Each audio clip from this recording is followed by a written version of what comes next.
Hi, Michelle Rover here, and this is the third of my Navigating the Holidays video. And today we're talking about mindset.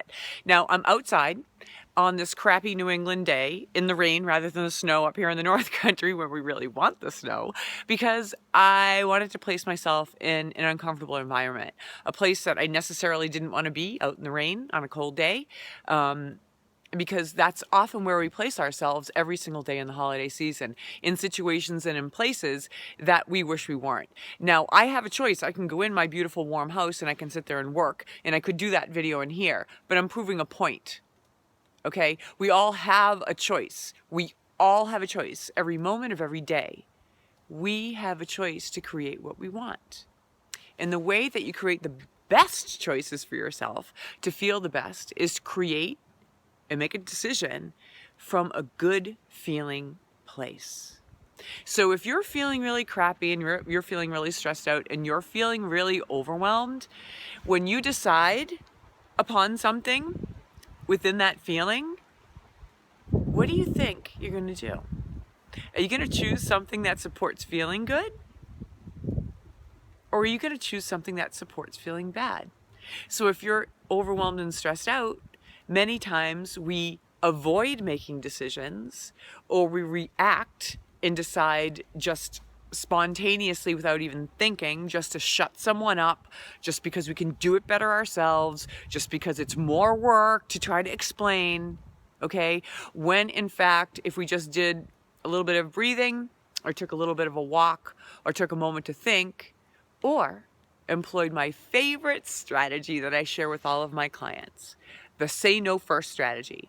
So when something comes up, okay, even if you're overwhelmed and even if you're rushed, all right, and someone's asking you to do one more thing, to make one more batch of cookies, to go to one more party, to take on one more project, to go to one more meeting, okay, when it's an extraneous responsibility and you can feel the resistance within yourself building up, and you feel every cell in your body that you're going to react and you're going to do what you always do and say yes, I want you to say no. It's the say no first strategy. I don't mean that the ultimate answer is going to be no. I mean that for now, you say no.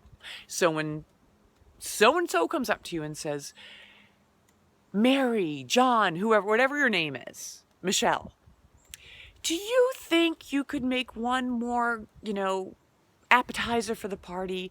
Do you think you could show up at my opening for my new gallery? Do you think that you could do this report for me, because I'm really busy and I have family coming up? What you do is you say, oh geez, I'm so sorry, right now I have to say no. And that's where you stop. You say no. You say no first. Now what does that do? What it does is it buys you some time. Okay? It buys you time to analyze what it is that you really want. Okay? So if it's something that's super important, all right, that lines up with your job, all right, you're getting paid for it, or it's someone who's near and dear to your heart and they never ask you for anything and it would make you feel better rather than worse to do this, then after you say no, you can go back and say, you know what?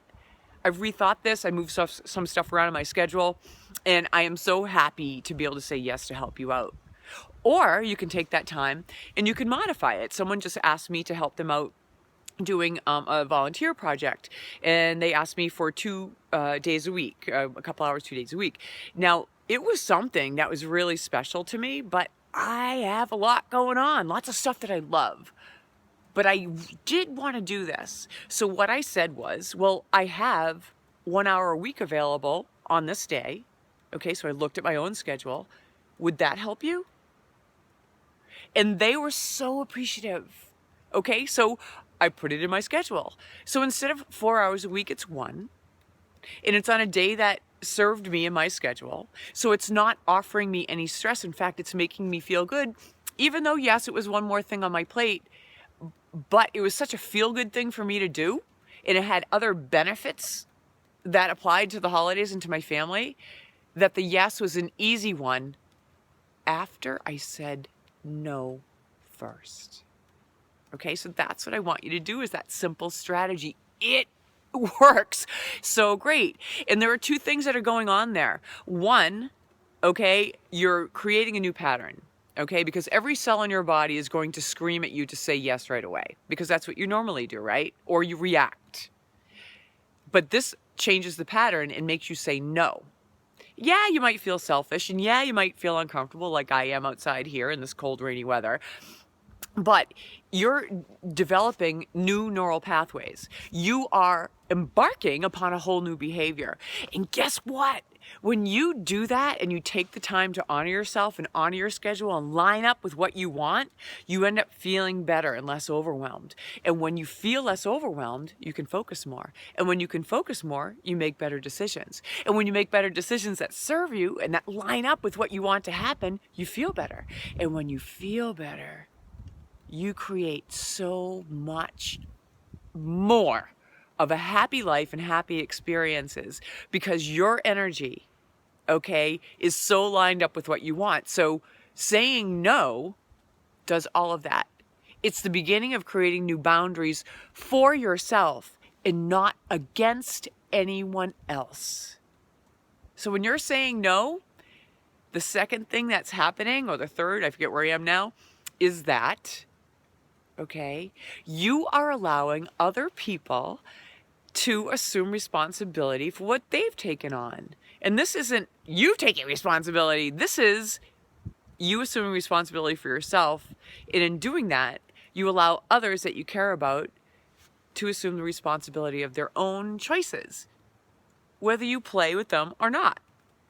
Okay? And that actually is an awesome situation, because what a loving gift to give someone. The gift of responsibility without shoving it in their face. All you're doing is simply saying no for now, or no for good, or whatever it is, and you're operating from there.